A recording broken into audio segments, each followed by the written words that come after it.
On a warm summer day in 1925, an 8-year-old boy climbed onto a freight train with his friends, just like boys all over America were doing at the time.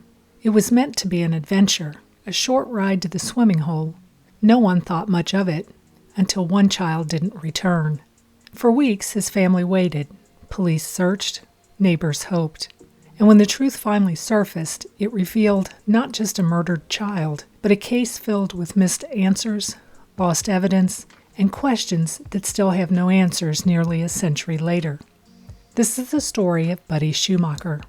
Hello friends, my name is Marcia, and this is Midwest Murders, where we explore the unsolved cases that still haunt America. In 1925, Milwaukee, Wisconsin was one of the fastest-growing industrial cities in the Midwest. It was a working-class city built on manufacturing, railroads, and brewing. The rail lines that cut through Milwaukee and its surrounding suburbs weren't just for freight. They were part of everyday life. Trains ran constantly, and children grew up around them. Arthur Louis Schumacher, known to everybody as Buddy, was just 8 years old. He stood about 4 feet 8 inches tall and weighed about 66 pounds. He had brown hair, blue eyes, and that familiar look of a child who hadn't yet outgrown his curiosity. He lived with his parents, Art and Florence Schumacher, and his older sister, Jeanette, in Wauwatosa, just outside Milwaukee. It was a close-knit community where families moved to raise children away from the congestion of the city, while still relying on Milwaukee for work, the kind of place where children played outside and neighbors knew one another. In the 1920s, childhood was different. Kids roamed further. They found their own entertainment. Riding freight trains, swimming in the rivers, and exploring wooded areas were common summer pastimes, seen as harmless adventures, not reckless risks. It was also a time when crimes against children were rarely discussed openly. Abuse was whispered about, never confronted.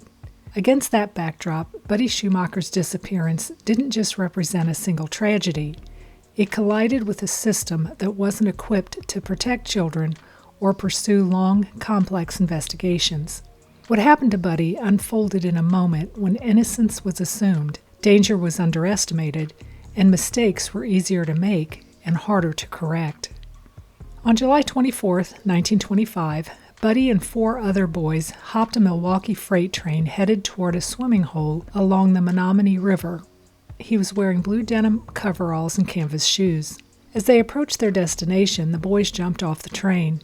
3 of his companions saw Buddy jumping off the train with them. Almost immediately, they were confronted by a man who chased them down the tracks. It was the last time his friends saw Buddy. At first, police believed he might still be alive. They considered the possibility that he had been carried further along the tracks before he jumped, or maybe he was even kidnapped. For weeks, hope remained. A canvas shoe found along the river raised alarm, but it was later determined not to belong to Buddy. As the days turned into weeks, hope quietly gave way to dread.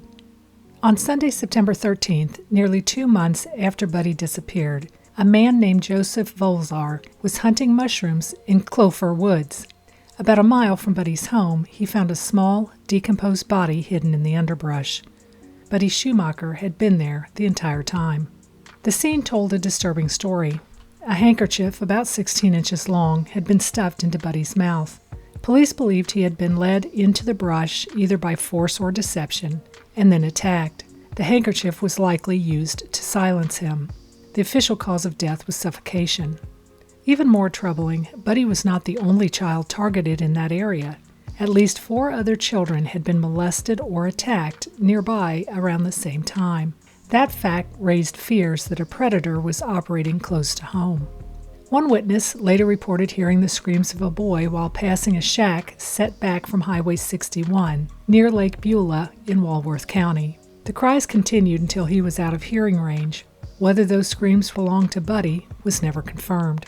At some point, the handkerchief found in Buddy's mouth disappeared from the district attorney's office. How or why that happened was never clearly explained.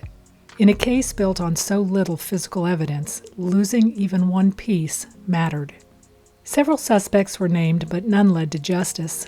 2 of the boys who had been with Buddy that day, John Wolfe and Arnold Young, later identified Ed Freeland as the man who had chased them down the railroad tracks. The boys ran. Buddy didn't. That raises the disturbing question, why didn't Buddy run? Freeland was arrested 2 days after Buddy disappeared, near the area where the boy was last seen. He was charged only with vagrancy and sentenced to 60 days in jail. He denied any involvement in Buddy's death. Police noted that Freeland had been living in the woods all summer, surviving on herbs, fruit, and berries. He remained a person of interest, but was never charged. Reflecting the era's belief that confession could be drawn from faith rather than evidence, police even brought in an evangelist, hoping that reading the Bible with Freeland might prompt a confession. It didn't. Another suspect emerged years later. William Brandt, a 21-year-old man serving a life sentence for the murder of a St. Paul boy under similar circumstances, confessed to killing Buddy. But his statement didn't align with the known facts. Key details were wrong, and his confession was ultimately dismissed. Once again, the case stalled. Author Paul Hoffman has taken a deep dive into the case in his book, Murder in Wauwatosa, The Mysterious Death of Buddy Schumacher. I've linked it in the description below if you're interested. Buddy's disappearance and death shook Wauwatosa deeply. Parents became more cautious. They watched their children more closely. A quiet fear settled into a town that had once felt safe. Buddy's funeral was private, held at Mount Olive Church. He was buried in Wauwatosa Cemetery. His parents lived long lives carrying that loss. Florence died in 1961 at the age of 67. Art lived until 1976, passing away at the age of 90. Both were laid to rest near their son. Buddy's sister Jeanette went on to build a life of her own, raising children and grandchildren. She died in Virginia at the age of 90. Life moved forward, as it always does. But we are left to look back at this case and see several key questions that remain profoundly unsettling. Why did Buddy stay behind when the other boys ran? Was Edward Freeland simply a convenient suspect, or did police fail to pursue him aggressively enough? Who took the handkerchief from the district attorney's office, and why? Were the other child attacks connected, and if so, was the known predator allowed to slip away? And perhaps the hardest question of all, did someone in that community know more than they ever said? Buddy Schumacher was just 8 years old. He didn't disappear into some distant place. He was found a mile from home, in a wooded area close enough to feel familiar, yet hidden enough to conceal a crime.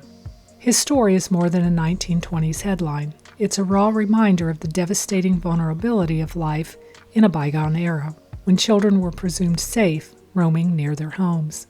This was not a case short on concern or effort, but it was a case marked by uncertainty, lost evidence, and decisions that left too many doors closed.